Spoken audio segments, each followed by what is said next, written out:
বুধবারের আমফান তাণ্ডব সম্পর্কে স্বরাষ্ট্রমন্ত্রী অমিত শাহের সঙ্গে বৃহস্পতিবার মুখ্যমন্ত্রী মমতা ব্যানার্জি কথা বলেন। মমতা ব্যানার্জি জানান, রাজ্যকে 55,000 কোটি টাকা ঋণ শোধ করতে হচ্ছে। তার উপরে রাজ্য সরকার বেতন, পেনশন সহ কারো কোনো বরাদ্দ কাটছাট করেনি। এই পরিস্থিতিতে কেন্দ্রের কাছে রাজ্যের প্রাপ্য বকেয়া প্রায় 53,000 কোটি টাকা দাবি করা হয়েছে। অন্যদিকে মোদি শুক্রবার দমদম বিমানবন্দরে নামার পর সকাল 10:15 নাগাদ মুখ্যমন্ত্রীকে সঙ্গে নিয়ে ঘণ্টা খানেক আকাশপথে দক্ষিণ 24 পরগনা এবং বসিরহাটের বিধ্বস্ত অঞ্চলগুলি পরিদর্শন করেন। সূত্রের খবর অনুযায়ী প্রথমে পরিকল্পনা ছিল প্রধানমন্ত্রী বিমানে কলাইকুণ্ডায় নামবেন, তারপর কপ্টারে দক্ষিণ 24 পরগনার সাগর এবং সংলগ্ন এলাকা দেখে ডায়মন্ড হারবারে যাবেন।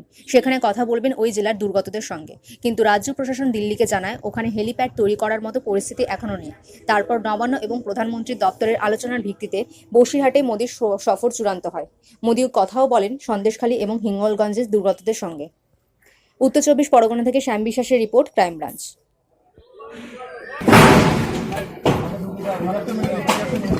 খাপিগুলো মেরে দিস।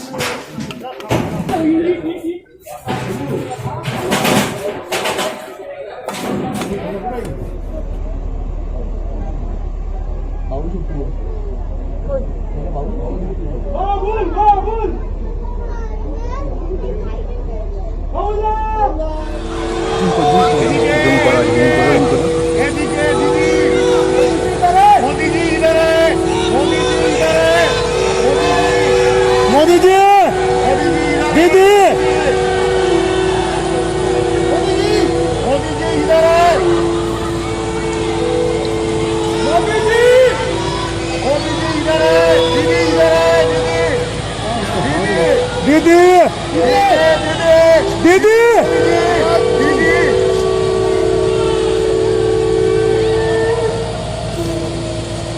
ठीक है, आधा समय वाला दीदी क्या से राज्य सरकार ने और मुख्यमंत्री अभी राज्य सरकार ने और मुख्यमंत्री से मेरे सामने विस्तार से मेरे सामने प्राथमिक आकलन है, जो भी प्राथमिक आकलन है उसका ब्यौरा तय किया है कि हो सके उतना तय किया है कि हो सके डिटेल में सर्वे हो, डिटेल में कृषि का हो, पावर सेक्टर का हो, टेलीकम्युनिकेशन का हो, घरों की जो स्थिति है, इंफ्रास्ट्रक्चर की जो स्थिति है, केंद्र सरकार की तरफ से भी तत्काल एक टीम आएगी और वो टीम इन सभी क्षेत्रों में सर्वे करेगी और हम मिल करके रिहेबिलिटेशन हो, रिस्टोरेशन हो, रिकंस्ट्रक्शन हो, उसकी व्यापक योजना बना करके बंगाल की इस दुख की घड़ी में हम पूरा साथ देंगे, सहयोग देंगे और बंगाल जल्द से जल्द खड़ा हो जाए,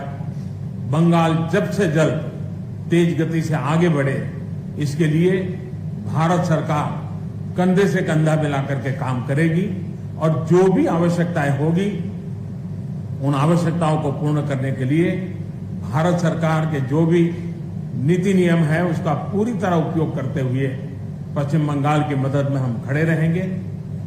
अभी तत्काल जो इस संकट की घड़ी में राज्य सरकार को कठिनाई न हो, इसके लिए एक एडवांस असिस्टेंस के रूप में 1,000 करोड़ रुपया भारत सरकार की तरफ से व्यवस्था की जाएगी। साथ साथ जिन परिवारों ने अपने स्वजन खोए हैं उन परिवारों को प्रधानमंत्री राहत कोष से 2 लाख रुपया और जिन लोगों को इंजरी हुई है उनको 50,000 रुपये तक की सहायता देने का भी हम प्रधानमंत्री राहत कोष से करेंगे।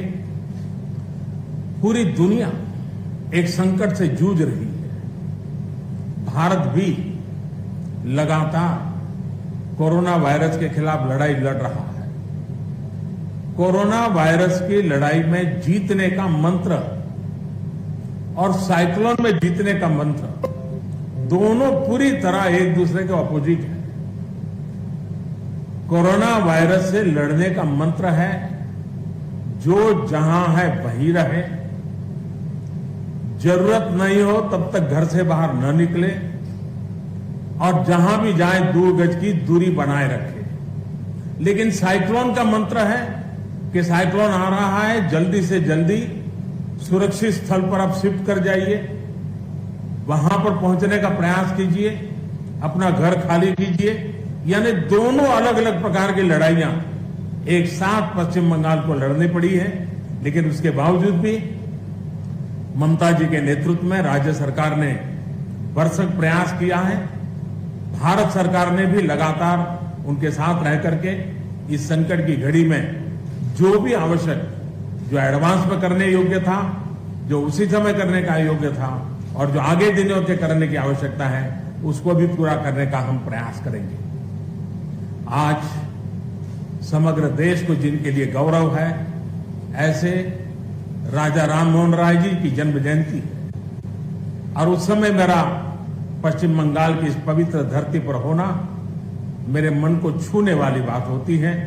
लेकिन संकट की घड़ी से हम जूझ रहे हैं, तब मैं तो इतना ही कहूंगा कि राजा राममोहन राय जी हम सबको आशीर्वाद दें, ताकि समयानुकूल समाज परिवर्तन के जो उनके सपने थे, उनको पूरा करने के लिए हम मिल बैठ करके, मिलजुल करके एक उज्जवल भविष्य के लिए, भावी पीढ़ी के निर्माण के लिए समाज सुधार के अपने कामों को निरंतर जारी रखेंगे और वही राजा राममोहन राय जी को उत्तम श्रद्धांजलि होगी।